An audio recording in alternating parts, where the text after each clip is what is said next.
Bonjour Boulet. Bonjour, Et ben, tu es le troisième invité de cette émission, donc Promotion Canapé. Merci à toi. merci à vous de me recevoir. Bah, tu es le premier illustrateur à participer après Ange et Adriana Nouveau. Euh, pour une raison très simple qu'on va expliquer dans un instant. En deux mots, on va te présenter pour les rares personnes qui ne te connaissent pas. Tu es scénariste et illustrateur de bande dessinée. Tu comptes à ton actif Ragnarok, Womok, Donjons Zénith et bien d'autres titres. Tu suivis également sur ton blog, donc bouletcorp.com. Bah, on peut dire que c'est tes petites aventures quotidiennes, comment dire, romancées, c'est ça, non? Oui, oui, oui, c'est ça, oui, oui. Et ça se retrouve depuis peu dans le Note. Voilà, ça fait bientôt 5 ans que ça existe en ligne, 4 ans et demi. Et là, on vient de sortir le premier album il y a à peu près 2 mois. Et le suivant sort en janvier prochain. Voilà. Du côté de Brajlon, tu es connu pour avoir participé à l'Almanach Fantasy écrit par Laurent Ginefort cette année même, auquel a participé également Tom Holt et Gudule. Oui, Et tu as également illustré en compagnie de Mela Caireno Tous Malades, le recueil de nouvelles, de poèmes, pardon, de Terry Jones et non, de Stephen Jones, pardon, voilà, et Neil Gaiman. oui, c'est ça. Et cette fois, tu nous reviens pour Eric le Viking.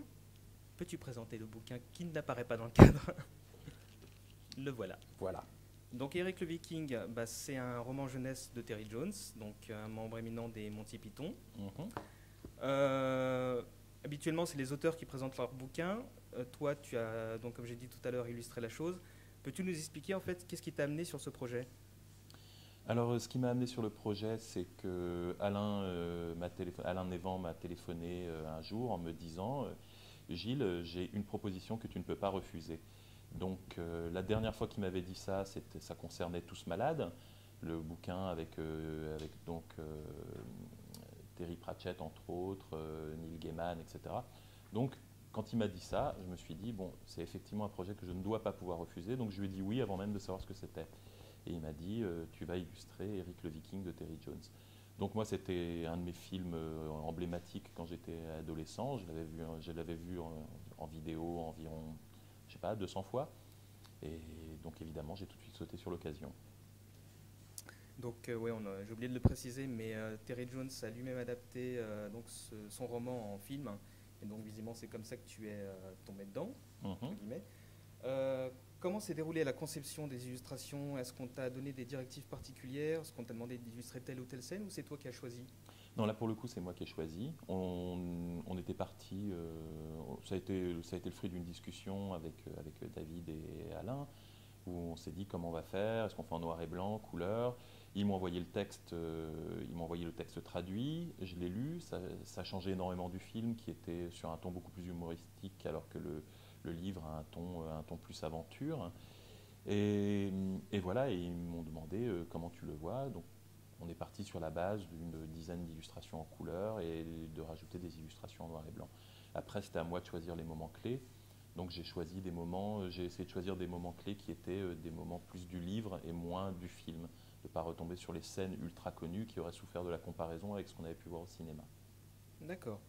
Bah, tu parlais des scènes il y a un instant. Il y en a une particulièrement qui te plaît, une scène qui est ta favorite? Il y en a beaucoup en fait que j'aime beaucoup. Euh, Ce qui m'a frappé dans ce livre, en fait, c'est que c'est, comme je disais, un livre qui a un ton aventure, un peu sérieux, et que par moments, il y a des scènes qu'on lit, et quand on les analyse un peu, on se dit, c'est pas possible qu'il les fait sans aucun second degré.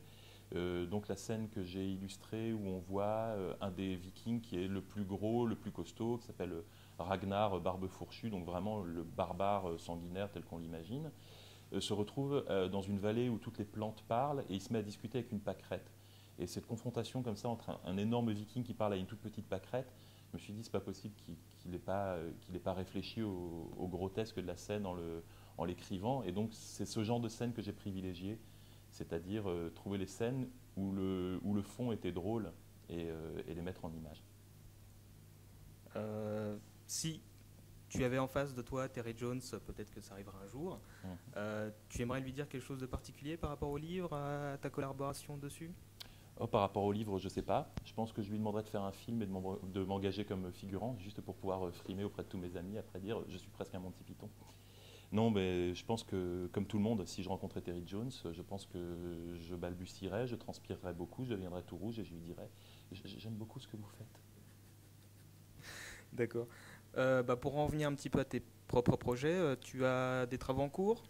Tu nous parlais Alors du voilà, volume 2 comme de je disais Notes. tout à l'heure, il y a Note qui continue, vu que les tomes regroupent une année de travail à chaque fois et que le blog existe depuis presque 5 ans, ça va aller a priori jusqu'au tome 5. Je continue ma série Ragnarok chez Glénat, donc là je suis en train de terminer le tome 6. Pour l'année prochaine, j'attends les scénarios de Donjon Zénith qui devraient arriver normalement dans l'année prochaine pour continuer à dessiner la série. Et voilà, et j'ai été après contacté pour faire différents projets. Je dois travailler avec une jeune blogueuse qui s'appelle Pénélope Bagieux. On m'a demandé de lui écrire un scénario. Donc là, je vais travailler avec elle ces prochains temps pour voir. Et donc à moyen terme, on va sûrement faire quelque chose ensemble. Et peut-être un autre projet pour Brajlon à l'avenir. Ça y est, si Alain me fait une proposition que je ne peux pas refuser. Très bien. On va terminer cette édition sur une touche un peu plus artistique, puisqu'on va te laisser travailler et regarder par-dessus ton épaule pour que regarder quelle dédicace tu peux nous faire. Ça va être super naturel. Donc, allons-y. Allons-y.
Et ben voilà. Merci beaucoup, Boulet. Eh ben, merci à vous. Peut-être à une prochaine émission. Ben, volontiers. Et puis à très bientôt, bonne continuation, etc. etc. Merci, salut.